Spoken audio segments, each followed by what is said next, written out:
দ্বাদশ জাতীয় সংসদের ডেপুটি স্পিকার শামসুল হক টুকু, সাবেক ডাক, টেলিযোগাযোগ ও তথ্যপ্রযুক্তি প্রতিমন্ত্রী জুনায়েদ আহমেদ পলক এবং ছাত্রলীগের ঢাকা বিশ্ববিদ্যালয় শাখার সাধারণ সম্পাদক তানভীর হাসান সৈকতকে গ্রেপ্তার করেছে পুলিশ। ঢাকা মহানগর পুলিশের ডিএমপি জনসংযোগ বিভাগ আজ বুধবার রাতে এক খুদে বার্তায় এই তিনজনকে গ্রেপ্তারের কথা জানিয়েছে।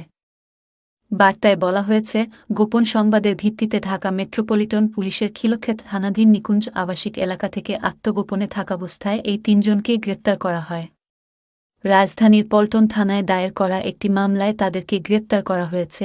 এর আগে গতকাল মঙ্গলবার সন্ধ্যার পর সাবেক আইনমন্ত্রী আনিসুল হক এবং সাবেক প্রধানমন্ত্রী শেখ হাসিনার বেসরকারি শিল্প ও বিনিয়োগ উপদেষ্টা সালমান এফ রহমানকে গ্রেপ্তারেরও কথা জানায় পুলিশ।